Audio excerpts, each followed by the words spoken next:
Podcast. I'm Lauren Tocci. And I'm Ryan Tocci. This is the one place we hope to not have any uncomfortable silences. I don't think there is such a thing as silence in the director's films that we're going to be talking about today. That is absolutely true. Well, welcome everyone. We are on episode 3 of season 2. We are two people who fell in love at a movie theater and never quite left, and we're here to talk about all of our favorite debates in film knowledge. It's apropos that you actually say that, because I actually got, one time working at the movie theater, a promotion from this company for this director, and I got a bunch of DVDs for this director. Did you really? I did, yeah. You got, like, perks? I got perks. I got butter stains from working at the movie theater. I was high up. That's true, you were management. Well, whether or not you were joining us... Doug Ward knows what I'm talking about, because I think he got a couple of them, too. Fantastic. I would just picture that, like, if you're getting promos, it's like Flair. Remember when we used to get, like, the pins in for the different movies? Oh, yeah. And they would so awkwardly sit on that polyester vest. They were the worst. But you did definitely want as much bling as possible. I had a Garfield one. It was so ugly. I hated it so much. Bill Murray doesn't even want you to say that. Oh my gosh, I forgot Bill Murray's the voice of Garfield. Oh, all right, let's move on. But I will say that was by far the best perk we ever got. Not the Coca-Cola ornaments that still hang on our Christmas tree. That's true. No, that was a cool one, although we don't have the DVDs anymore, but it was cool at the time. Because they're DVDs. Yeah. Well, welcome everyone. If this is your first time to the podcast, or if you are a longtime listener, one way you can really help us out is whatever platform you're listening to us on, not watching us on. If you can leave a review. If you're watching us, it's a whole different concern. Please let me know how you're doing that. I have so many questions. But whatever platform you are listening to us on, if you can leave a review, hit subscribe, really helps us out to get a little bit more visibility and get this out to more people, because that's something we want to do, and hopefully you agree. Yeah, and we can they can see your drink of the podcast. Oh, yes. If you follow us on Instagram at How Could You Podcast, you can see my drink of the movie, where I come up with some original recipes, or maybe I'll try some, like, if we do a movie that has an iconic cocktail, maybe I'll try and make that. So just like another way to kind of enhance your film viewing experience. If you want to revisit these movies, you can do it with a cocktail. They are tasty beverages. I'm glad you like my tasty beverages. They're a lot of fun to make. I get very frustrated. I make 15,000 dishes when I'm trying to come up with them, because I'm very clumsy in the kitchen. And here's your obligatory drink responsibly. Drink responsibly, everyone. So Ryan, how was your week?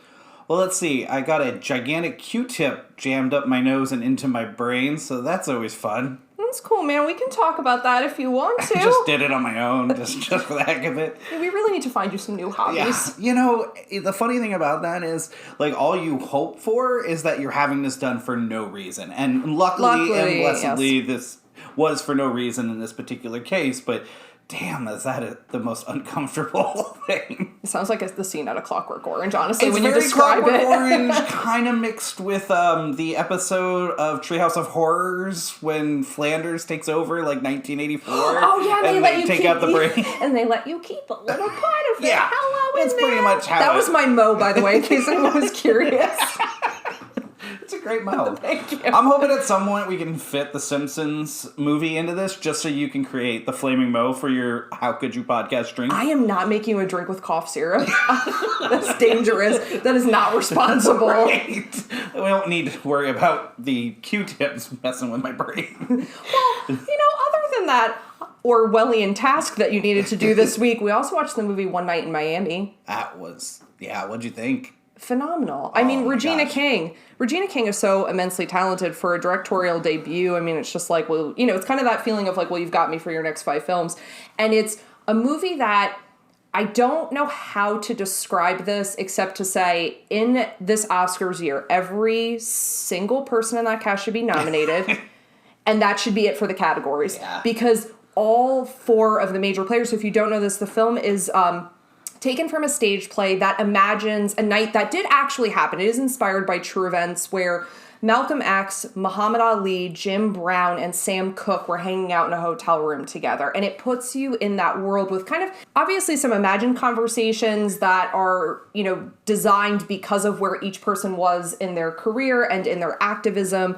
But it's incredible. And every single scene, like one person kind of takes center stage in the conflict. And it's just the performances are so mind-blowing. truly cannot recommend this movie enough. enough. It's flawless. It's trying to take a stage production and put it in film doesn't always work, and she just nails this. It's awesome, and everybody is so fantastic in it. It's like you said, all of them get their own moments to shine, but nobody ever steals it. Like, it's just across the board, just terrific. It's like the perfect, like, almost like composition of a film where there's never one thing that's taking such precedent that you're like, oh, okay, I'm only noticing that part of the film. Everything works in such concert, almost like jazz music together. And, like, there's a hotel space that feels like how she shoots it feels like 15 different spaces. I don't know how she did it, like what the camera positioning was, but you feel like there's such, in what should feel like a really confined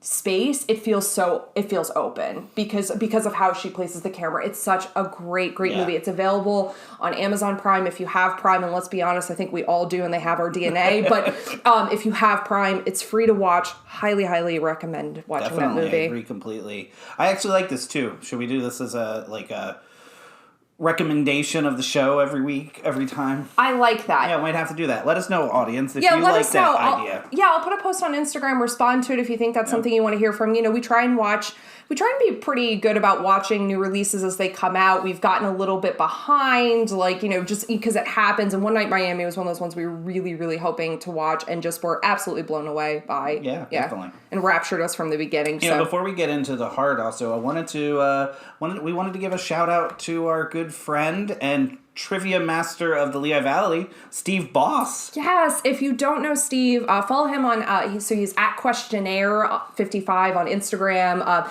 His Facebook page is Steel Trap Trivia and Smarts Quest. He has been providing in the past year free trivia to the Lehigh Valley just to get people to gather, to give them this like wonderful distraction. We were lucky enough that we would play his trivia, in real life, when you could go out, and we always had the best time. He asks really challenging, awesome questions. He's incredibly funny.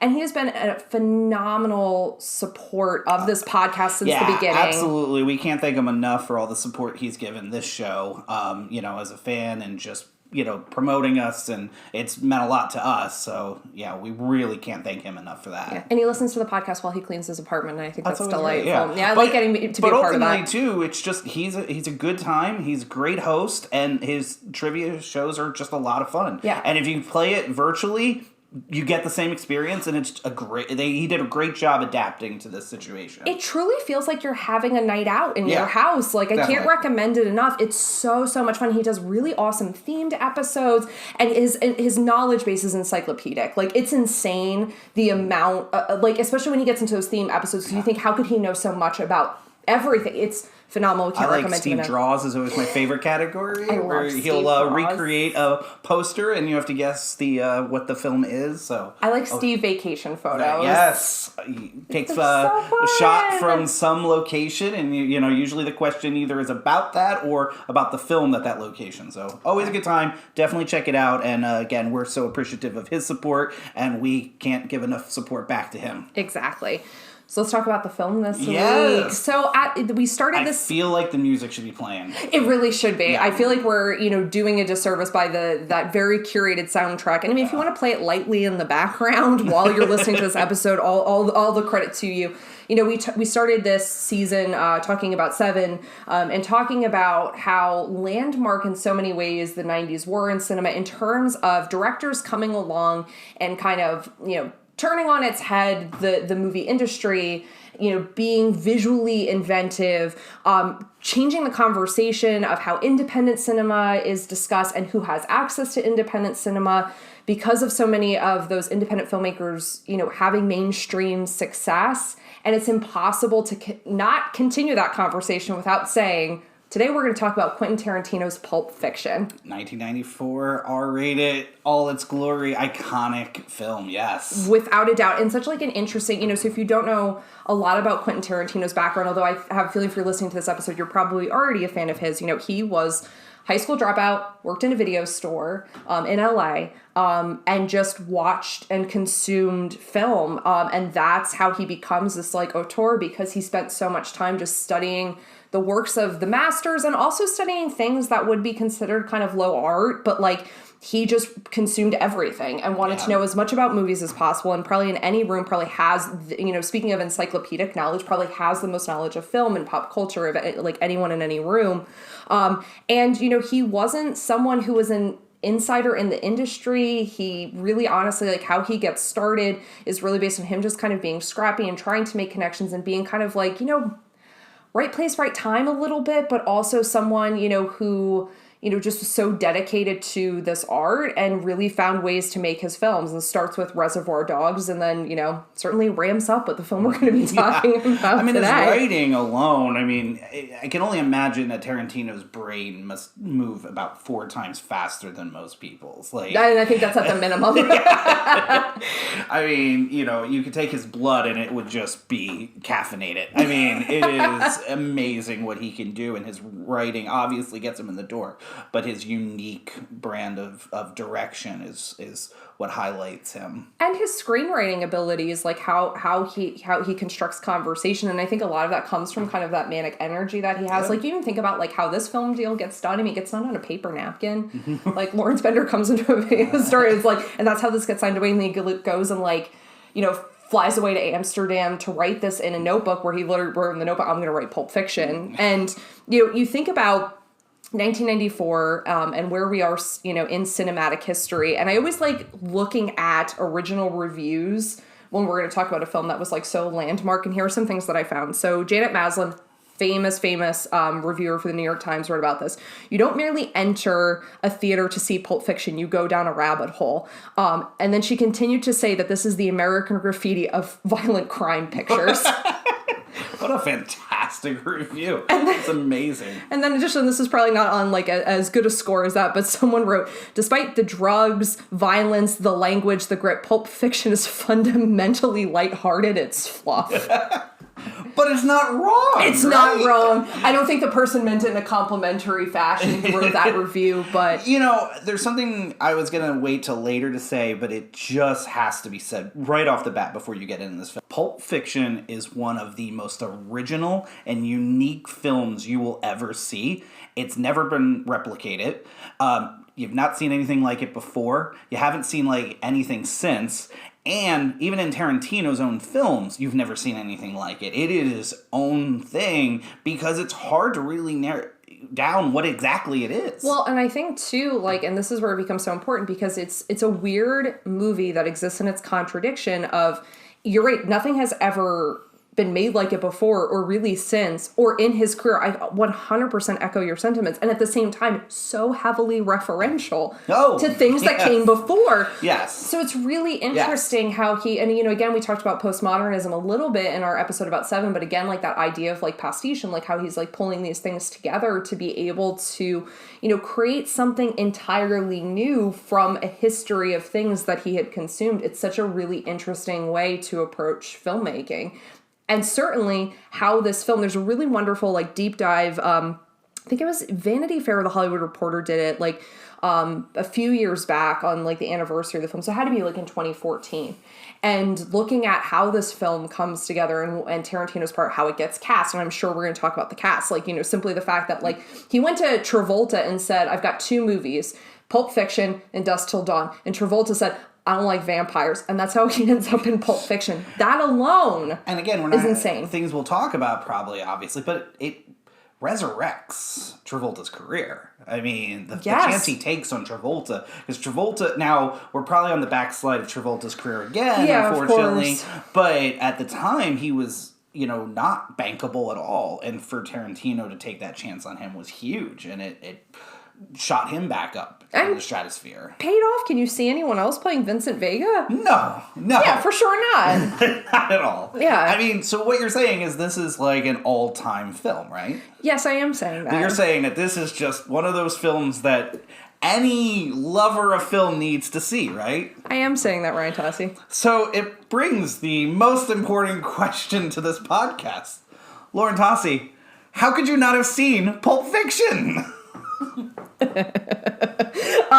So, okay, well, one, I was 8 when it came out. I was just like, that is no excuse. You're right, because, I mean, my parents played very, very fast and loose with ratings, so that shouldn't have been, that's really not a barrier in my household. Got 260 uses of the F word in it, so what, that's, you know. I mean, that was just daily, you know, household count of using the F words. I don't know if really, you know, so, okay, so I've thought about this a lot, and I don't know that I have a reason, and the weird thing is if you were to say, like, okay, how could you not, and then this was the first Tarantino movie I ever watched, you'd go, like, okay, you just hadn't done the Tarantino thing.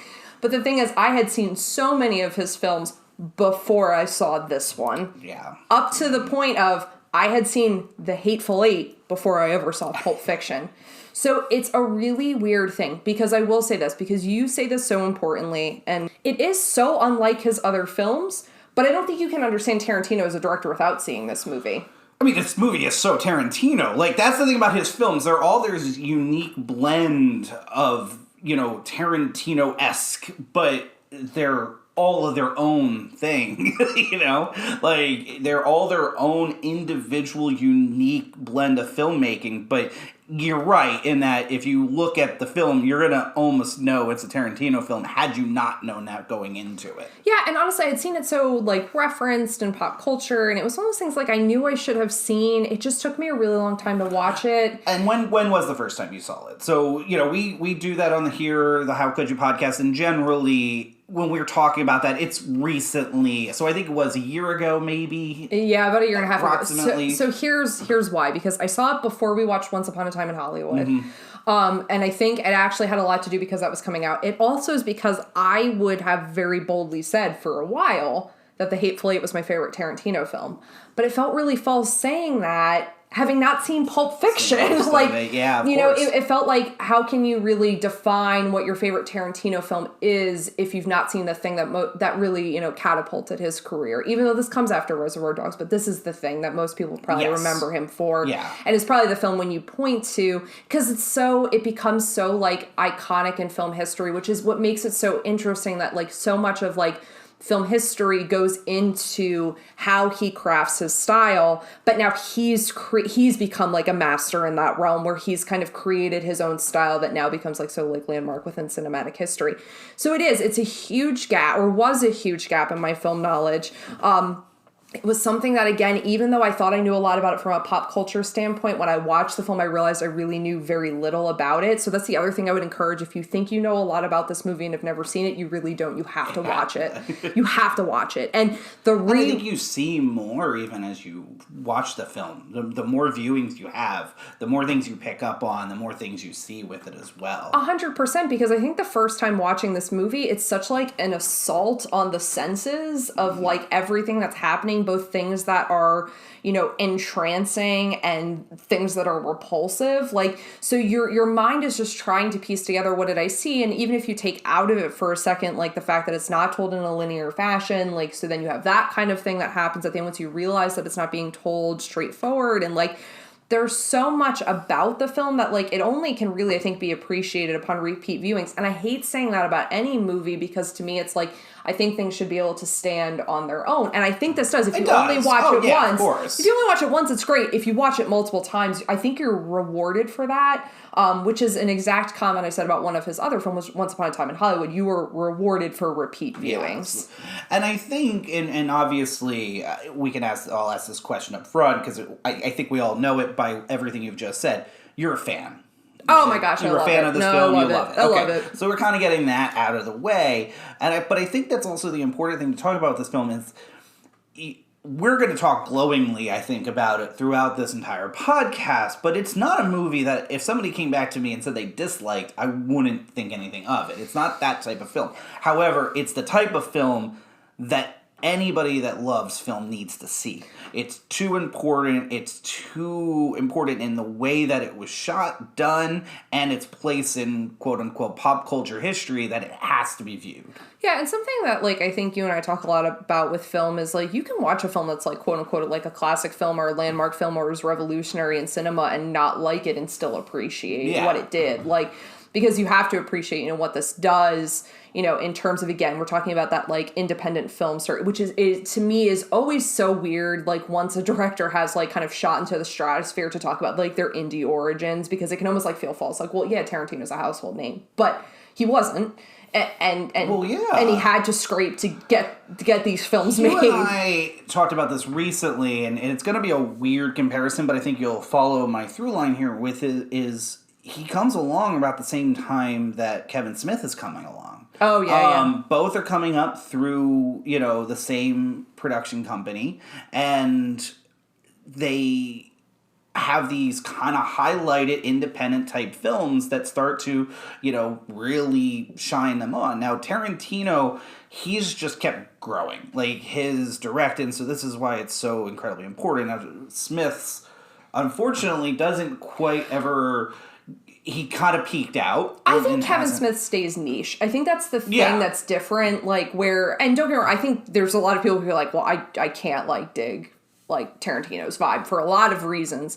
But like, I think the difference is like, I think Kevin Smith stays like in a specific universe, whereas I think Tarantino gets kind of this, like, again, it's that auteur theory, like kind of praise that he gets like associated with. But I think it's an apt comparison because you think about, like, you essentially had these directors coming up that were showing, like, you and I always talk about, like, Nerd Boys made good. Like, Yes. it's one of us that made good right. on getting to be in that conversation. And obviously, I think Tarantino takes it to another level. Whereas, like, something I think you and I have always really appreciated about Kevin Smith is, like, he becomes essentially like the king of San Diego Comic-Con. Like, right. Like he gets to kind of stay with that base in a really cool way. Personality more than anything. Yeah, 100%. And this isn't a shot at Kevin Smith by any means. Not. It's just talking about, like you said, that kind of nerdy, coming up independent filmmaker and what they're able to create and then go from there. Well, and it's interesting too, is like, as we start to, I think, now like transition to talking about the movie itself, like, so Tarantino is kind of brought up on, like, he was a really big fan of the film theorist Pauline Kael. If you've recently watched the film I'm Thinking of Ending Things, this name will probably be pretty familiar, but so Pauline Kael, like, so she was like a champion of the high-low trash art aesthetic, which is a really good way of describing, like, kind of Tarantino's approach and explains a lot about this film. Like, how do you, because so the film opens with a definition of the word pulp. It's a smarmy thing because it's like, okay, do you think I don't know what the word means? But like, okay, but I like that you get the two definitions side by side. Both it's like pop culture definition and then just like the word pulp, because I think in a lot of ways, like, the first definition is actually more appropriate for the film. It's a lump of mush, this film, in a lot of ways, because it's pastiching all these things together. It's bringing all these portions together. But then I like it's that definition of, like, so it gives you a genre expectation for a movie that is going to constantly untether you from reality. It gives you a way of understanding the movie from jump. I'm to understand that this is pulp. So, like, what do we associate with pulp? It's trashy. It's a little more scandalous. It's got that 1930s film noir vibe. Seedy people, seedy situations, underbelly of society. So it gives me the immediate thing I need to know at the start of this movie of, like, no one is likable at all except two characters. And say there are only two characters in this movie that are likable. Sure. Two. There are two. Oh, no. There's nobody is. Okay, Mia Wallace, we're going to get into this, and we're going to argue about this. Mia Wallace is phenomenal. What's wrong with Mia Wallace? Besides the, horrible coke addiction? Okay, but here's the thing, and this is actually what I love about... Or the fact that she's married to one of the worst mobsters. Like in LA. Yeah. So here's the thing I'm going to say, is that immediately when I say that of, like, likable, is, like, I think there are, and this is where I think Tarantino's always done a really good job at showing you essentially, like, people in society that you have absolutely every reason to hate. And then what I really love about Tarantino, he does nothing to redeem them. So then you're kind of looking for, because, like, in the pulp tradition, there's always kind of, there's the blonde kind of, like, damsel in distress that, like, needs to be saved. And, like, and I think, like, Fabiana and, like, Mia Wallace kind of, like, function in that way because they are a little bit more of, like, those lights of, like, you can understand, kind of like moth to a flame. Like, I think, and essentially everyone's a moth in the movie, and they're the kind of bright lights of the movie. And, like, the reason I say Mia is very, like, easy to love or easy to kind of be, all right, maybe this is my obsession with, like, 90s Uma Thurman, but, like, easy to be obsessed with is because of the fact that, like, yes, she's a coke addict and she, like, ODs in the film. But I think comparatively to the accidental, that she didn't know it was heroin. And, like, but comparatively speaking to everyone around her, like, yeah, she is a lot more redemptive because comparatively speaking to everyone else around her, it's like, that's not that bad.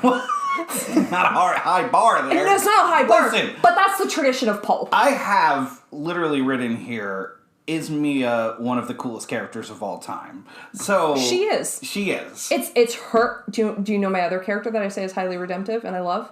Jules. Well, yeah. Jules is awesome. He's awesome. He's not redemptive, but we'll get there. Oh, no, hold on. Not redemptive, but Jules is so awesome. Sorry, so we'll work through this film. So we open this up with, the pulp definition. Can I get one elephant out of the room right off the bat? Sure. And it's changing tone a little bit. God, does that Miramax title card not make you just sick to your stomach? It really does. And it upsets me, like, legitimately. Nothing aside, because there's so many films that I just love from Miramax. And Dimension, which is another, part of it.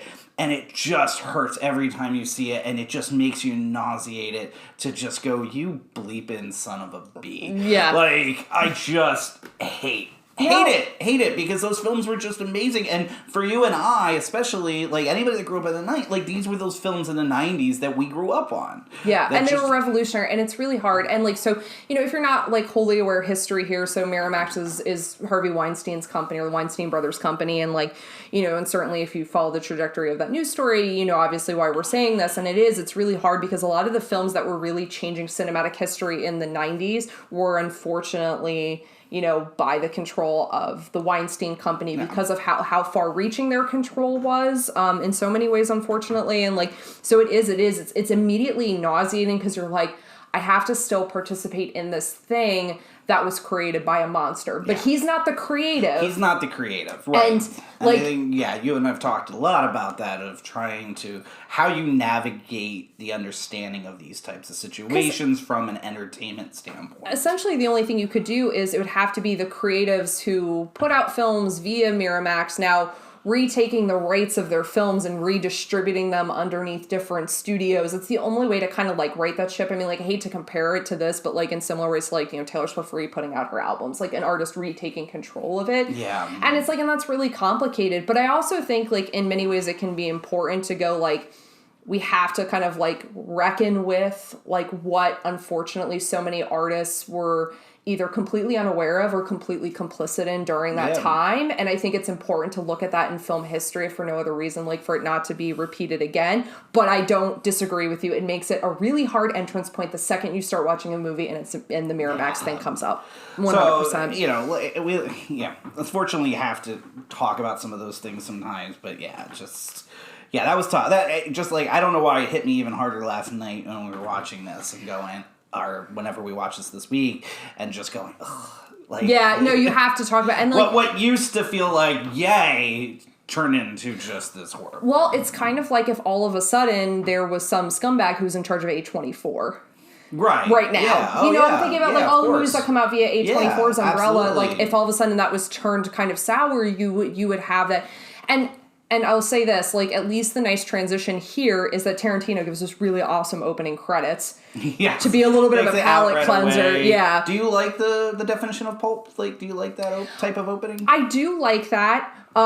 It also made me think, did Kevin Smith totally rip that off when he did the opening Dog with him? Because you were just talking about that. I like the definition of it. It does feel, so I have two minds of it. Like, I feel like because it allows us to understand that throughout the film and throughout Tarantino's understanding of, like, art and culture and language, there's a constant ambiguity of where he stands. So you provide us with two definitions when we only really need the one, but it's also that ambiguity of, like, am I saying that you're not smart enough to get this, or am I trying to get you to analyze what do I mean by pulp fiction? Do I mean it by definition 1 or definition 2? So I like that. I also unapologetically love long opening credits. Gotcha. And I will not apologize for that. One, because you get that amazing opening song.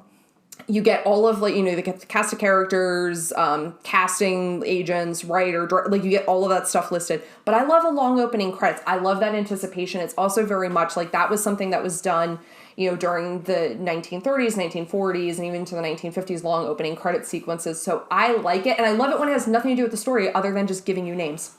I like it. And I don't know. I don't, because for every Pulp Fiction 7, you get Speed, which just puts you to sleep. No, and here's the thing. I'm discerning about it. I don't need a long opening credits that provides me with, like, a lot of, like artistic renderings or helps to establish story. I just like a really plain opening credits, like what Pulp Fiction does. It's a great song and a list of names. Thank you. Give me Scream, quick title card, and we're right into the action.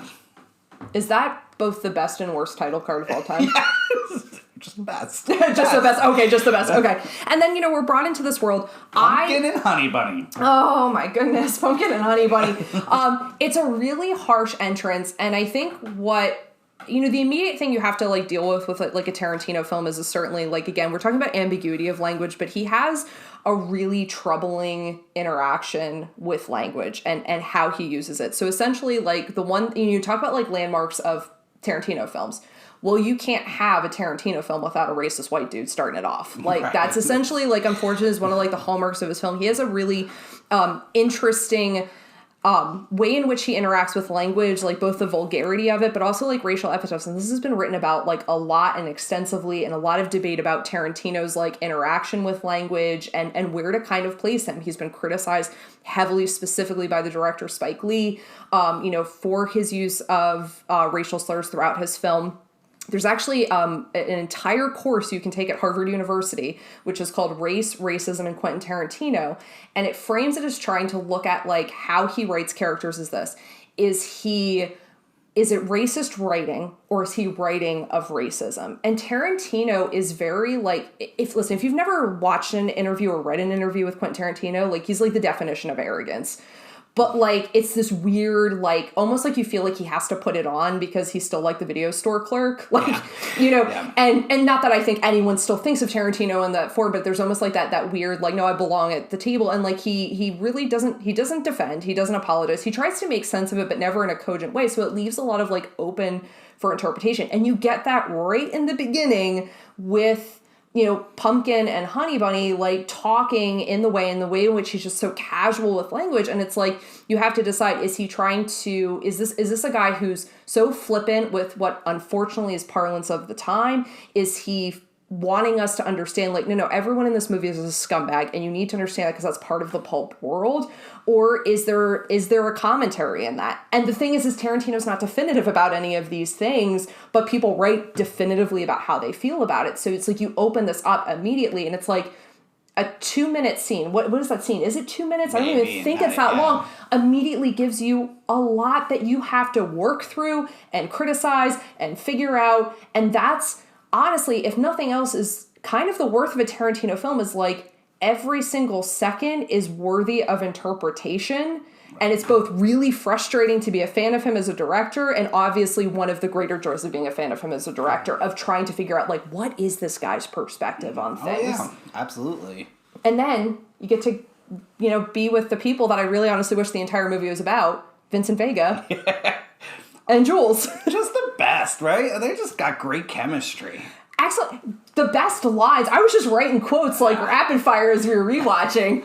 I love that you take these two characters and we get this conversation that really has no bearing on the entire film about McDonald's in Europe.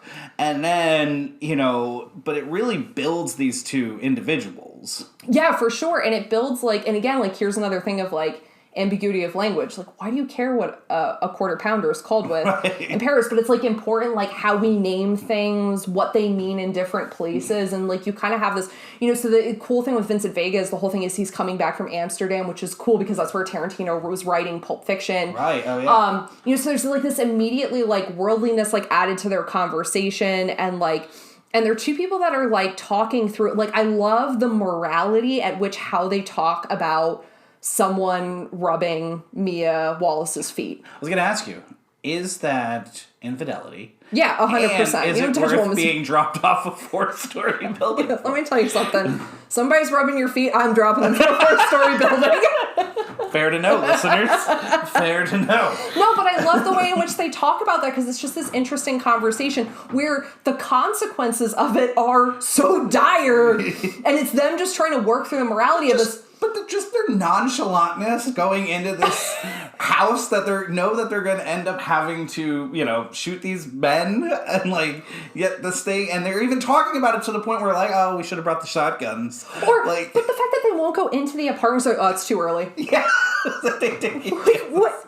Yes. It's very much, I love that sequence because it feels like an updated 90s version or 3-minute version of Waiting for Godot. Right. Whenever the two of them are talking, I feel like I'm watching Waiting for Godot. And I mean that as the highest compliment. Sam Jackson, in this movie, is he at his peak? Especially in the apartment? Two things. One, I love how you just referred to him, Sam Jackson, like your buddies. Samuel L. Jackson. Sam Jackson. I met Sam Jackson. Yes, you did. All right, quick diversion. So I have to, because I'm going to explain it from my perspective. We found ourselves at a Halloween party, and this is going to sound like vicious name dropping, but it was M. Night Shyamalan throws exactly what this is. Not sounds like. So M. Night Shyamalan every single year throws a Halloween party called Shyamoween, and we went, and it happened to be that they were filming Split, and so the cast of Split, including Bruce... No, I'm sorry, Glass. Yes, yeah, sorry. Yeah. So the cast of Glass was there. So Bruce Willis, dressed as one half of the Grady twins from The Shining, and Samuel L. Jackson, and so the entire cast was there. And Ryan talked to Samuel L. Jackson, and Sam Jackson. I'm sorry, Sam Jackson. So he talked to Samuel L. Jackson, and it was Samuel L. Jackson, first off, it just had to be just about the nicest person. I didn't get to talk to him, Ryan did. And you always get worried that you thought you were bothering him, but he greeted you with such generosity, as though this was just a normal party and you were just coming up to him like a casual acquaintance.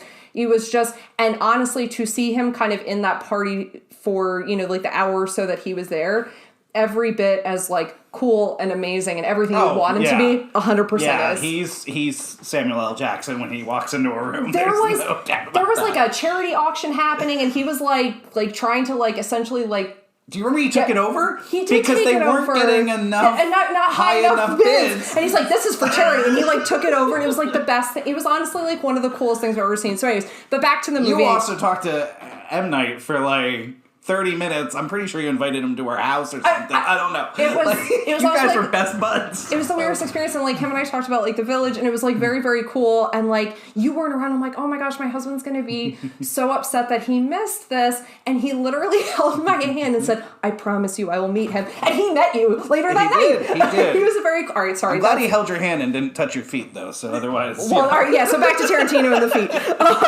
But so this whole opening sequence, and I think the really cool thing about it is you very much want to live in that friendship and that world for as long as possible. So anytime you get that portion of the film, it feels like such a treat because it's so well established in the beginning. And then we transition into the chapter that's going to be about Mia and Vincent, but it opens with talking with Butch in the, obviously the thing that's going to be kind of the most, significant scene, I guess, towards the end with the delivery of the briefcase.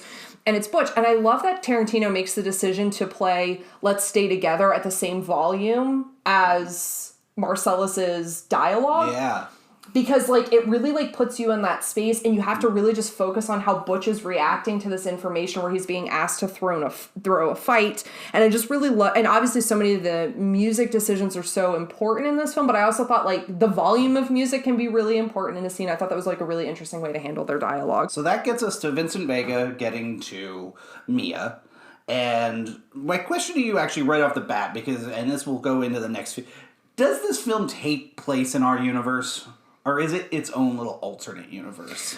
I have to think about it as it's this imagined version of LA, where essentially it's almost what you would think LA might be, if you were kind of in that that crowd, because one of the interesting things I think about this movie is, and I'm sure we'll talk about as we talk about these scenes, is it's kind of it's a few different film genres all at the same time. So it's like, it's, you know, it kind of feels like, you know, it's like a French love story. And it's also this like groovy, like kind of like 70s, like pulp film. And it's also like a Bonnie and Clyde tale. And it's like noir. And like, so, you know, I think it's an imagined universe inside like a cinematic universe.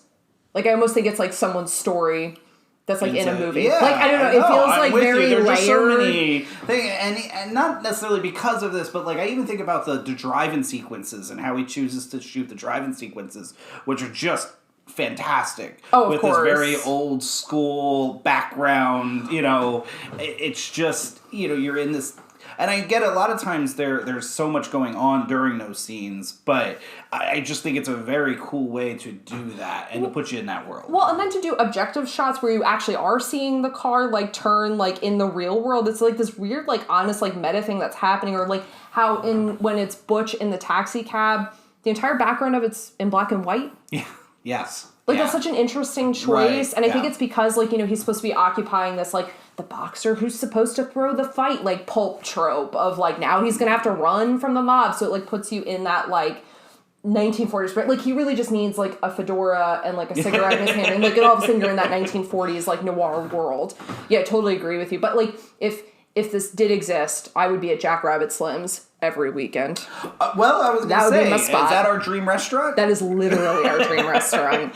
I hope Steve Buscemi is actually there too to be our waiter. So, and I might have to get. I hope every place starts asking me if I want my steak bloody as hell or, you know, burnt to a crisp. I really honestly, because let's be honest, those are really only the two cooking temperatures, at least in this household. And then additionally, it's like such a cool, like, again, like a molding of like pop culture of like getting to see all of these like fake versions of the actors and like being in that like mid-century modern retro like setting, and you're sitting in old cars, but like Vincent drives an older vehicle. Right. So it's like it's this weird thing. Cool. You know, this is this moment in this film to me that is the film. Because you take about a 10-minute scene, whatever, I don't know the time length, but you have two actors at the top of their game sitting just back and forth dialogue that becomes some of the most iconic dialogue in film history. Don't be a square. You know, you have, you know, two of the coolest characters, or at least perceived coolest characters in film history. 100%. You know, the way that it's shot, and talking about the layers of what is happening in this scene and what that conversation's going. You know, because is there a better couple that's not a couple in film history? It is the best condensed, like, non-romance romance ever. Right? Because it really just, like, it's all about them just having this moment where they have the, you know, the big dance-off. The gumption on Tarantino to take this type of film and then just drop this dance sequence in this middle of this film. I give him all the credit, because from the choice of song, you have Travolta, who again is not this huge bankable star at the time, doing basically the Batusi at some point during. That's what he was yelling at him when they were filming it. That's perfect. He yelled at him, "Do the Batusi." Yes. Like that's literally what happened. I think it was Tarantino shot that you know, because like the first 30 seconds of the song are just like shot like objectively, so you can just see them dancing before it like pulls into the closer shots, and I think that's where you get kind of into that more like romantic, like flirtatious tinge. But I think he does that just to remind you, like, hey, audience, in case you forgot, the dude can still dance. Yeah, it's just... That's how it feels. To me, that scene is Tarantino's career in a nutshell. Oh, yeah. He just has the guts to do the things that he knows is going to work that other people wouldn't believe would work. And it's just, again, it's in his filmography, is there a more, and you've used this term a lot, iconic scene in his filmography? No, I don't think so. I think you could search for, there's a lot of really great scenes, but I think it'd be hard to argue that this isn't, if you wanted to give someone like a sense of like who Tarantino is, that you wouldn't show them that scene and just, or even just that sequence of like from when they arrive at Jack Rabbit Slim's, like the fact that she like draws the square on the screen and then like, again. It's actually a rectangle, but you know. Yeah, whatever. Fine, don't be a rectangle. But she draws the rectangle on the screen, and then like kind of their entrance into this world, and then like the discussion of like the $5 shake, and like. I love Travolta's reaction to the $5 shake all around. It feels genuine. Oh my gosh, $5 for a milkshake, like, you know, and it's. There's so much about that sequence that I think just screams Tarantino. Again, it's like kind of that like homage to like all of the different parts that make, like, Hollywood cinematic culture, you know, but, like, the idea of, like, you know, essentially they're getting served by, like, Buddy Holly, and, like, that's so, like, it's, like, how bizarre that all is, but it works so nicely, and again, like, it's kind of, I think, the cornerstone of his film career. And then that leads us to the OD scene. Yeah, which is... Shout out to Stoltz. I hate Stoltz so much. I hate awesome in this movie. Stoltz is the worst human being ever. I hate Stoltz so much. Wait, are you talking on a cellular phone? Why are you calling here? Prank call. Prank call. Here's the thing. Because, like, immediately, I'm like, and again, we've been talking about this, like, he's such a garbage human being. And, like, he's so awful, and I hate him so much, and it's to me, it's all his fault. How's it his fault? You just feel bad for him because he wasn't in Back to the Future. Like, I cannot stand. Rosanna Arquette's face and how she where she just gets giddy, like, I have no idea what's gonna happen, but I want to see it. Yeah, like it's all of us because we're like, is she gonna die? Like, because, like, this movie's totally different if that, like, scene ends differently. Oh, like, right, yeah. You know, so it's this whole, like, super bizarre, and this is the thing I love about the decisions in this movie. He will go, okay, this moment, this movement functions like this type of story, like this type of film. And then he goes, left turn. No, it doesn't. Now she's ODing on heroin. Like, because, like, everything before that, it kind of feels like those groovy beach party movies because they, like, dance together. And then, like, there's, you know, and I love the scene of, like, him in the bathroom, like, trying to tell himself, you're going to have a drink. You're going to be polite. You're going to go home. Like, if she doesn't OD, do they hook up? No. Nah. No, because I don't think, like, because I think you're not supposed to think of Mia in those terms. I think it's just she's that, you know, like, not, you know, something that I think comes later in kind of, like, film history. She's a little bit of that, like, manic pixie dream girl, like, where I think it's, like, it's a playful thing, like, you know, like, it's the... Yeah, it's just her personality. Exactly, and it's, like, you know, another kind of, like, filmic trope, like, you have to take out, like, the mobster's girl, and, like, you know, so I don't think anything happens, but, like, I think that's the thing, is, like, we assume that that's what's gonna happen, and then you would think the rest of the movie is worrying about if Vincent's gonna get killed or not for hooking up with Mia, but no, she then ODs, and we end up in Stoltz's house. Who's the worst? But then we move to what I'm gonna call as my low point of the film. I can't stand Butch's storyline. It bores me. It is. It's there. The scene with him especially the scene with him and the girlfriend in the hotel room, who I will have to say that is probably your only redeemable character, although she's also the most boring character in the entire film, an infuriating character in the entire film. And when they are in the hotel room, I'm checking out. This film would be higher on my Tarantino all-time favorite list if it wasn't for this probably 15 minutes of film. And I think it's because it goes into a different cinematic genre for a while, where now it's all of a sudden, so you've kind of had the loud of, like, that previous sequence, and now you're, like, in this, like, again, it has that, like, you know, it's that romantic boxer, they're trying to get away, and a lot of it, like, truly honestly beats like a 40s noir film, like, and I think that's because it slows down the pace. And then, like, additionally, because you have, but I like something that Tarantino does that I think is smart, like, within these sequences, is, like, again, it's all those left turns, because it's like he has, like, the you know, the war veteran coming to tell the story, and then the story is so grotesque for absolutely no reason. You're like, you wouldn't tell that to, like, an 8-year-old, like, that's how the watch, like, got to him. But it's, like, so grotesque. It's best that it's done by Walken, right? Exactly. Like, yeah. Because he does it, like, so, like, stone-faced, Walken style, and then, like, but, you know, and then it's the, you know, kind of, they have to get out of town, like, you know, he's made this mistake, like, they have to get out of town because he made this choice, and then, like, they're having to go back and get the watch, and I love, like, the moment where, because it's very much, like, it's so referential to Psycho when he's at the intersection, and it's Marcellus walking, and stops and looks at him, but unlike in Psycho, where the boss keeps walking, Marcellus, like, stops, and then you get this other left turn. Before that, we get the Vincent Vega killing, which comes out of nowhere. It really does. Like, I mean, when you're watching, you're like, whoa, did they just kill him off just that quickly and abruptly? Maybe that's why we don't like him, because he kills John Travolta. So we can never, like, really like him. Quick fun fact, do you know who Vincent Vega's brother is? Oh, it's Thingy from Thingy, and I'm losing the names. That's okay.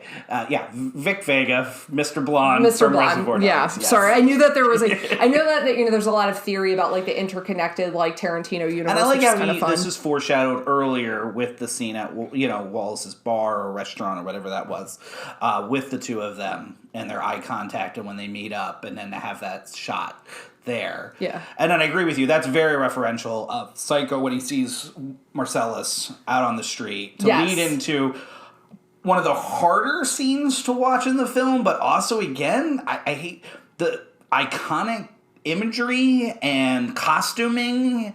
I mean, because everybody's going to know that scene of them two with the ball gags being tied up. And the gimp. And everything. I mean, heck, The Simpsons did a whole thing with it.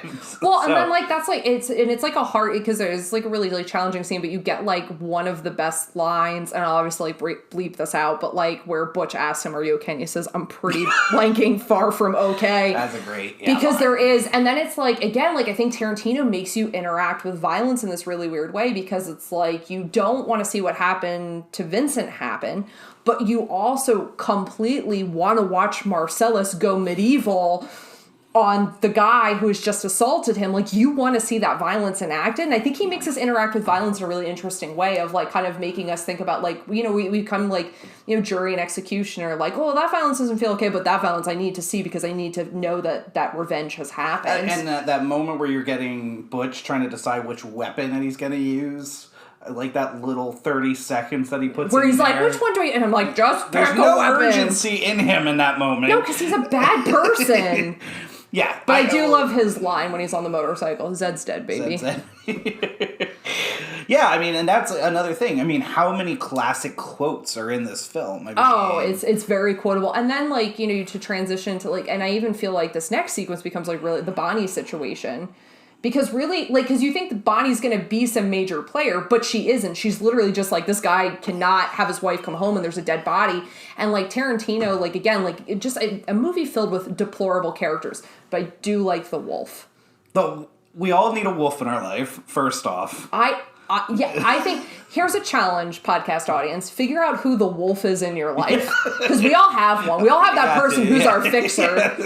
Absolutely. And if you don't, you probably are the wolf for someone else. But I agree with you. The wolf is maybe the best character in the entire film. And I love that, like, idiotic moment with Vincent where he's like, he wants a please. Yes. And the wolf, like, you can tell, like, the wolf probably knows 95 different ways to kill you. Shut up. But then, like, he just, like, he handles... I love that he's in a tuxedo at, like, 8 o'clock in the morning for absolutely no reason. And I love that Jules just loves him. Like, Jules is like, that is just one cool... Like, yeah. And, like, just, like, how, like, he's like, oh, the wolf's gonna handle things. Like, we're waiting for the cavalry to come in. And just, like, how, like, matter-of-fact the whole process is. So it almost, like, again, makes you kind of feel the matter-of-factness. And then, like, the nice thing about that is you get to be back in a space again with Vincent and Jules, and you get that amazing and iconic speech where, you know, he's reading, is it Ezekiel? Yeah. I can't remember what the passage is. Ezekiel 25:17. You get that, and then the whole diner sequence then. Which I didn't realize is actually an amalgamation of the Bible quote and something taken from a Kung Fu film. That it's actually not... Yeah, it's combined. It's not the exact quotation. I was curious about that. Again, this is where, like, Tarantino plays a lot with, like, language and boundaries of language and references. So I was kind of curious if there's something that's so super interesting. I like, because there's a couple of thoughts too. Because the diner scene, I don't believe when Honey Bunny talks when they bring it back, she doesn't say the line in the same way either, which I always found interesting. Oh, that's right. No, she doesn't. By the way, Samuel L. Jackson in that apartment, he's so funny and terrifying. Like, the way he plays that is just terrific. And then, like you said, like, just these moments, like, the Marvin getting shot, and you're like, what? Oh, I know. Because it's so jarring in a movie that is just filled with jarring moment after jarring moment, and then you just have that, and you're like, what just happened? Jarring, and then you're laughing because of how how they interact, and, like, and I love when they're cleaning it up, and, like, Jules is like, why am I in the back seat cleaning up the brains? Like, this is really, like, it's just these great moments, and that's the thing, is this movie is so weirdly funny. Yes. When it has no right to be, but it's so funny. What's your feelings on Tarantino as an actor and the Jimmy character? It's so self-serving. It is, but he's great. He's really great. He's got to know when he puts himself in. It's got to be the right spot, right way. I think he works as Jimmy really well. Total dirtbag, but yeah, he works really well. Because Jimmy's character doesn't even make sense completely on how he's connected with Jules. No, like, you have no understanding of it. You're like, he tries to, like, it's seemingly like, almost like he's tough-talking Jules, and you're just like, what is your malfunction? And then just he's so concerned about the linens, and I'm like, what is this movie? What is this moment? It makes no sense. But again, like, and I do think this is where Tarantino exists in these, like, very weird, like, again, like, I can't know the way to describe it, like, Waiting for Godot moments, where it's like, if you just read it at surface, it's like, it can be really confounding what's happening, but, like, there's so much intent there. It's really interesting. So it leads us to the big question of the entire film. Yeah. What's in the briefcase? What do you think is in the briefcase? Are you asking the biggest me? MacGuffin of all time in film is the briefcase. I mean, I obviously don't think it's supposed to have. I think you are, as the audience, supposed to make up your own, I will go with the theory of, to me, it is the soul. It is Mark Wallace's soul and him trying to get that soul back. Yeah. From the Band-Aid, whether that was a costuming choice or whether... But it feels like that's where it came out from, yeah. And the moment that I completely believe it, beyond a shadow of a doubt, is when they shoot Brett in the apartment and the flashes of gold come up. And to me, that's Brett's soul leaving his body. Yeah. And to me, it harkens back to the soul that's in the briefcase. And the briefcase is... lock number is 666. Yeah. Yeah. So. And I also think too, like, the fact that, Jules's meditation on miracles, and the fact that he's quoting or misquoting, like, a Bible verse, and the fact that they don't get shot and it doesn't make sense because the bullet holes, like, line up with where they were standing. Like, I think there's so much done that I will 100% agree. I've always thought that theory made a lot of sense. You're talking about that with the miracle moment where Jules accepts it. Jules understands it. And what happens from there, and Vincent, who's a skeptic and doesn't believe in it, and everything that happens to Vincent after that, between the Mia situation and then ultimately the being shot by Butch. Well, yeah, and because he gets shot in an apartment when Jules isn't with him. Right. Yeah, so you have to kind of wonder if there's, like, supposed to be something, like, kind of divine there, which, again, like, becomes, like, really interesting, because it's like, am I really supposed to think that there's something mystical happening with these kind of this, like, seedy underworld? Because, like, again, that feels like, but that's not supposed to be how, like, a pulp thing functions, that there's something, like, mystical happening. But again, that's, like, a really cool, again, Tarantino, like, left turn of, like, saying, no, that's what's going on here at the end of the movie. It's fascinating. Yes. So, that's our kind of feelings on the film. It leads you to, this film was highly popular from the get-go. Yeah. Soundtrack, obviously, through the roof.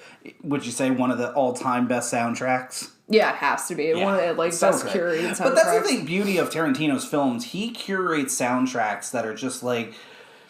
There are songs that a lot of times you're not going to necessarily know where to take them. You know what I mean? You're not going to necessarily jump out and pick those songs yourselves, but he makes them just beautifully work in his film. Well, it's great because it's like... Perfect. I don't think I knew the Chuck Berry song. Right. You never can tell, but it was like, I love that song. You throw it on, I'm going to start dancing right away. Yeah, he just makes so many smart choices. So we have to talk about Oscars quick. Oh, yeah, right? for sure. Because this is a huge film. And this is normally the time of year. So, it gets nominated for a lot of different Oscars. Most notably, original script, and Tarantino wins. Yes. I believe his only Oscar, if I'm not mistaken. He may have won another one recently. For Once Upon a Time in Hollywood, okay, yeah. Okay, yes. Looking at that, it deserved to win, no question about it. For sure. The one notable was I was happy to see Heavenly Creatures was nominated that year. I love that movie. Such a good movie. Peter Jackson directed. Everybody should check that one out. Acting or film? What do you want to go first? We'll go film. So, up for Best Picture, the 5 pictures up that year: Forrest Gump, Pulp Fiction, 4 Weddings and a Funeral, Quiz Show, and Shawshank Redemption. Shawshank Redemption should have won. There's no question in my mind. Yeah, and I know we've talked about Pulp Fiction for an hour, but no. No, Pulp Fiction, it deserves to be in the conversation, and you take out Shawshank, I'm going to pick it, but it certainly... Yeah, Shawshank is all-time to us. And Forrest Gump, it's a show for another time, but to me that's going to be on my how could you most overrated films of all time. Yeah. But we'll talk about that. I would say that's a whole nother argument. But it's hard not to talk about Forrest Gump because Forrest Gump cleans up Yeah, it does at the Oscars. Director Tarantino gets beat out by Zemeckis. Yeah. No, should not have. But I also would have said Darabont. Darabont should have won. I don't think Darabont was nominated. No. I could be wrong, but I don't think so. Supporting actress, Uma Thurman loses Diane Weiss for Bullets Over Broadway. You and I are probably going to both agree. Uma Thurman should have won. Uma Thurman should have won that one. Supporting actor, Samuel L. Jackson. Yeah, your buddy. Loses to Martin Landau. And this is a weird one, because Martin Landau was up for Ed Wood as Bela Lugosi. Oh, gosh, you love saying it that way. Absolutely love. But this was Samuel L. Jackson. How he lost. This was the Oscars choosing to give a Lifetime Achievement Award to Martin Landau. And here's the thing, Martin Landau's great in Ed Wood, but the problem is like Samuel L. Jackson is like the essence of cool in this movie. And like, I mean, listen, it remains that way, like obviously throughout his career. He's a phenomenal actor and he should have been awarded because like, you know, there's a lot, you know, you can kind of look at this and go, is this the most iconic Samuel L. Jackson performance? And there's an argument to be made there, but Samuel L. Jackson's a phenomenal actor. And I know I'm just saying something that everyone already thinks. And it's so disappointing to think of him not rewarded for this role. Agreed. I agree completely. Gary Sinise happened to also be nominated for Lieutenant Dan. So that's another notable there. Then that's the weird one here. Actor John Travolta gets nominated for Best Actor. Tom Hanks wins for Forrest Gump. Again, I'm not the hugest fan of Forrest Gump. Tom Hanks is great at anything, so it's hard to argue with Tom Hanks. I definitely wouldn't have said Travolta, as much as I think Travolta is so good in this. The weird thing about this category is who also was nominated. Morgan Freeman gets nominated for Shawshank as Best Actor, which I can't... I mean... Tim Robbins is Andy Dufresne is the lead actor in that film. Morgan Freeman should have been supporting actor. I mean, an argument for another time for sure, but I'd say they're co-leads. Do you? Yeah, I would say if you... Because he is the narrator and steering the film. No, but I would say that I would have immediately... If I didn't already know that, I would have assumed he was nominated for Best Actor, and he 100% should have won. But would you then say that Travolta, Samuel L. Jackson, that would be... Yeah, well, because... Vincent Vega's in the movie he more than... Yeah, because you have to remember there's an entire chapter just about Vincent Vega's journey. But I have to say, Pulp Fiction should have won more than what it got. Yeah, it should have been more recognized.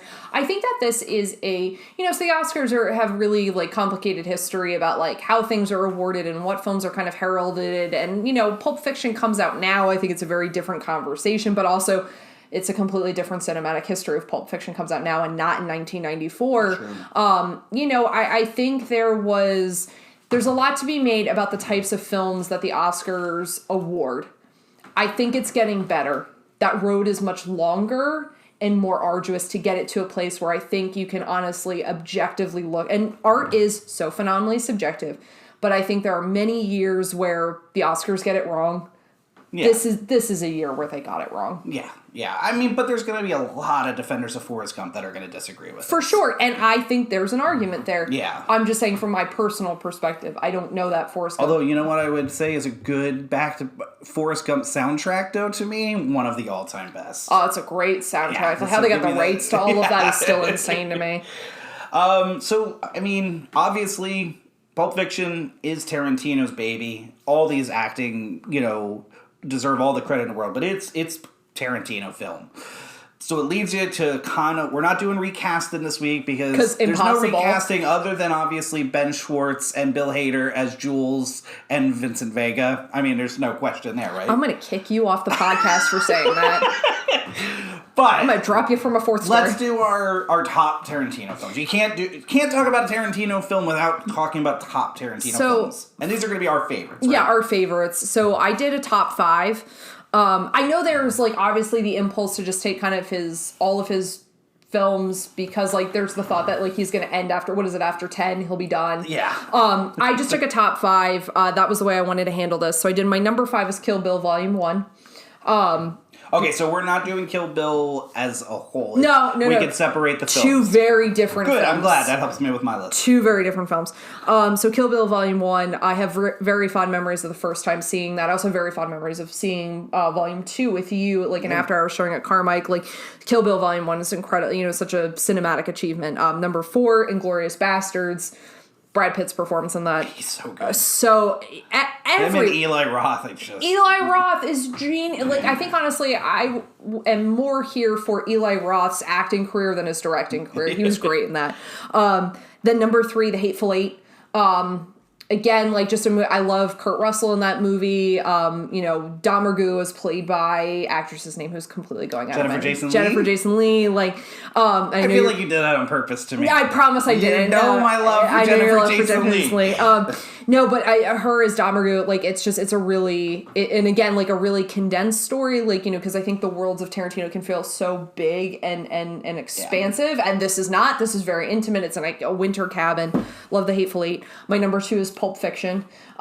That's not how I always would have ranked these, but Pulp Fiction on rewatch and kind of researching has hit the number 2 spot. And my number 1, and I will defend this to the hilt, and I have no problem saying it, my favorite Quentin Tarantino movie is Once Upon a Time in Hollywood. Excellent. I think it's his magnum opus in a lot of ways. And I know I just said Pulp Fiction is in a lot of ways, like, his best film, but there's something about Once Upon a Time in Hollywood to me is a very special movie, and I will be fully honest, I did not like it the first time I saw it. In fact, I came out spitting vitriol about it. And then we watched it a second time, and I was like, okay, and then the movie started to open like a flower for me. It's a great how could you topic of, how could you dislike this movie the first time you saw it? And I can say for you, I remember you disliked it, and by the time we got around to the Oscars and you had seen it a second and third time, just absolutely loving it. And if I'm being honest, like, when I hit stop on this, I'm going to try and convince you to go watch Once Upon a Time in Hollywood today, because I love that movie that much. That's a great list. How about you? Obviously the Tarantino films are funny because I think they're just so personal to people of, like, it's not a shot at any other film when you don't rank it higher, right? No, for sure not. So, I mean, for me, I wanted to put Inglourious Basterds, I didn't, but so I ended up going 5, Once Upon a Time. What? I know. That's another conversation we're going to have after this episode. But you can't argue with my list I'm about to give you either. I have a feeling I can. So number 5, I'm giving Once Upon a Time in Hollywood. Similar to you, I didn't enjoy it as much the first time. Once I was able to kind of understand how I should be watching the film and which narrative I was supposed to be watching it and viewpoint I was supposed to be watching it from, it completely changed the film for me and has been I love it. Number 4 actually is Pulp Fiction. Another movie that just keeps climbing for me the more I see it. Mm-hmm. Number 3, Kill Bill Volume 1. Give me the last few minutes of that film, and just, I'm in all my glory. Yeah, it's a great film. Absolutely. Yeah. Again, another great score, everything. Number 2, Hateful Eight. You take a 4-hour film and just make me so engrossed in it of just putting people in a cabin for 4 hours. It shouldn't work, but I'm just... And again, awful people. Just awful. Awful people. Well, that's what you're talking about. Jennifer Jason Leigh to me is one of the most despicable characters of all time, and I love her in this. Oh, she's so good. She's so awful, yeah. But yeah, just the entire cast, he just picks the right cast for him. He knows how to do that. And then number 1 is gonna be a nostalgic thing. It's a tough watch as an adult, knowing the dialogue, but I still love this film, and it goes back to what we talked about, everything you were talking about earlier with Tarantino's dialogue. Reservoir Dogs, to me, is my all-time favorite Tarantino film. I loved it when I first saw it. I haven't stopped loving it. It's... like I said, some of the dialogue is a little bit difficult, but you have to understand how you're going to frame it in your mind of how you're watching it. These are despicable people, so the dialogue works really for them, even though it's sometimes very uncomfortable to watch. But it's a really well done film. We get everything else from Tarantino because of this movie. Yeah. And Steve Buscemi, to me, is just fantastic, but the whole cast is just great in it. But I mean, obviously, I loved Mr. Pink. I used it as like our aim. Mr. Pink 65532. Sign-ons and things like that. So it's to me, it came out when I was in high school. And it stayed as that top film. And maybe a lot of my decision to put it as number 1 is nostalgia. But I stand by it. It's your entrance point for Tarantino. Well, it's everyone's entrance point for Tarantino. And, and the thing is like, the thing is you and I have talked about, like, Tarantino is not a director that is easy to talk about without talking about some of the challenges of his films and trying to situate him of like, what is his position within these conversations? How do I reconcile what I'm watching, the characters that he forwards, you know? And I think sometimes it comes down to that analysis and try to understand like what he may be trying to convey as an artist. Reservoir Dogs, I mean, that iconic scene with Michael Madsen stuck in the middle with you, like, if for nothing else, like, that film is, but, you know, and I think that's where he's a really challenging director, because when you think about all of his, like, his collected works, it does become hard to rank them. I feel very solid about my list. I don't know how you don't have Inglourious Basterds in your top 5. It's honestly, it's aggravating to me. But it's like I said, it's not anything against the films that don't make my list. I don't think there's one I dislike of his. You know, I think I need to re-see Jackie Brown, and you know, I'm not a big fan of Django Unchained, but I've heard a lot of, like, I've had people, like, because I'm not a fan of Django Unchained, and I've had a lot of people say to me, like, reasons to rewatch it and try it again, and maybe I need to, because certainly the Once Upon a Time in Hollywood experiment worked with that. Euro is a big proponent of give a film a second watch. I am not. I'm normally arrogant enough to think. Sometimes hard, though, to give a film a rewatch that's, you know, 2+ hours when you start getting into those higher, longer films. And I'll say it, like, I'm arrogant enough to go, no, I know how I feel, and so a lot of times I don't. Once Upon a Time in Hollywood is a really great case study for that. You know, and the one thing I do want to say about quick about Reservoir Dogs is just that I think why that film so resonates is because I never seen anything like it. This fast talking dialogue like it was. Yeah. These pop culture references, like when Tim Roth is talking about The Thing, you know, and these moments that he puts into it, and you know, and it's a gritty lower budget film. Like it just, you know. Was it made for like $500,000? It was something ridiculous, like some small budget. But here's the thing, and I think this is important, like...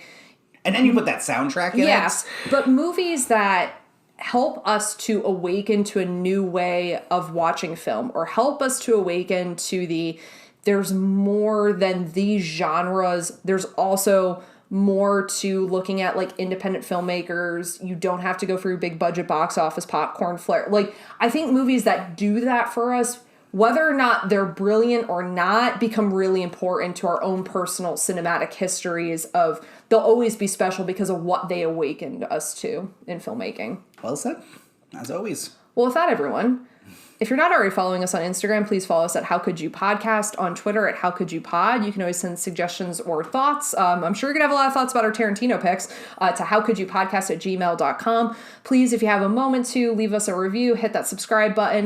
You can check all of our social media pages to be abreast of when our new episodes are coming out. We hope you enjoyed the show. We hope you inspired you to rewatch Pulp Fiction, or if you haven't seen Pulp Fiction, again, how could you not have seen Pulp Fiction? Until next time, enjoy the Odyssey.